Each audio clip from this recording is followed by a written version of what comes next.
കൊച്ചിയിലെ രാഷ്ട്രീയ സാമൂഹ്യ രംഗത്തെ പ്രമുഖനായിരുന്ന എം.കെ. രാഘവന്റെ നാമധേയത്തിലുള്ള ലൈബ്രറി നവീകരണത്തിനും കമ്പ്യൂട്ടറൈസേഷനുമായി ഒരുങ്ങുന്നു.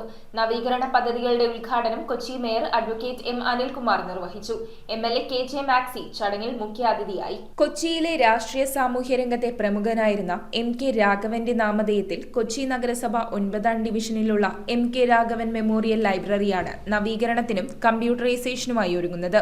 നമ്മുടെ ലൈബ്രറിയെ സംബന്ധിച്ച് പറയുകയാണെങ്കിൽ വളരെ പരിതാപകരമായി കൊണ്ട് ഇരുന്ന സമയത്താണ് നമ്മൾ ഇതിൻ്റെ പ്രവർത്തനങ്ങളുമായിട്ട് ഒരു കൂട്ടം ചെറുപ്പക്കാരി മുന്നോട്ട് വരികയും അതിൻ്റെ പ്രവർത്തനങ്ങളായിട്ട് മുന്നോട്ട് പോകുമ്പോൾ വേണ്ട എല്ലാ സഹായങ്ങളും ശ്രീ അബൂബുള്ളയും ഗ്രൂപ്പും ഇതിനുവേണ്ടി റീഡേഴ്സ് ഫോറത്തിന് വേണ്ടി എല്ലാ കാര്യങ്ങളും ചെയ്തു തരികയും. നവീകരണ പദ്ധതികൾ നഗരസഭാ മേയർ അഡ്വക്കേറ്റ് എം. അനിൽകുമാർ ഉദ്ഘാടനം ചെയ്തു. കൊച്ചിയിലെ ഏറ്റവും നല്ല മാതൃകാപരമായ ഒരു ലൈബ്രറി നമുക്ക് ഇവിടെ തുടങ്ങണം.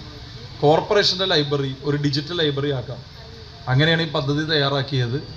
അപ്പോൾ എനിക്ക് അഭ്യർത്ഥിക്കാനുള്ളൊരു കാര്യം, വളരെ പെട്ടെന്ന് ഈ കെട്ടിടത്തിൻ്റെ നിർമ്മാണ പ്രവർത്തനം തീർത്ത് അതിൻ്റെ മറ്റ് സാങ്കേതിക കാര്യങ്ങൾ ചെയ്താൽ, നിങ്ങൾ ചെയ്ത് തീർത്താൽ ഉടനെ തന്നെ ഞാൻ മേയർഷിപ്പിൽ നിന്ന് പോകുന്നതിന് മുമ്പ് ഞാൻ അക്കൗണ്ട്സ് ഓഫീസറോട് നിങ്ങളുടെ കാശ് തരാനും കൂടി പറഞ്ഞേക്കാം.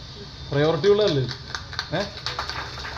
പക്ഷെ അത് സ്പീഡ് തീർക്കണം. Readers forum president captain Mohandas അധ്യക്ഷത വഹിച്ച ചടങ്ങിൽ കൊച്ചി എം.എൽ.എ. കെ.ജെ. മാക്സി മുഖ്യാതിഥിയായി. പൂർത്തിയാക്കാൻ കഴിഞ്ഞത് മേയറുടെ വലിയ ഇച്ഛാശക്തിയാണ്.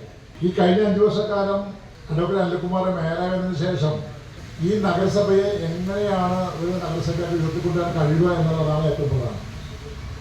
ആ രീതിയിലായിരുന്നു മേയറുടെ പ്രവർത്തനങ്ങൾ നമുക്ക് എല്ലാവർക്കും അറിയാം.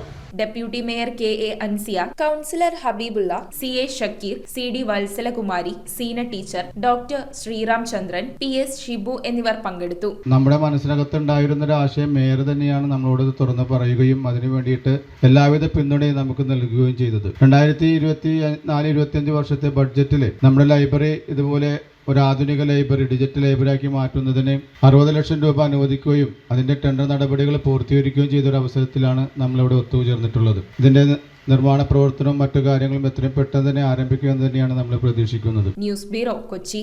നിങ്ങളുടെ വസ്ത്രസങ്കല്പങ്ങൾ ഏതുമാവട്ടെ, എല്ലാം സോൾട്ടിലുണ്ട്.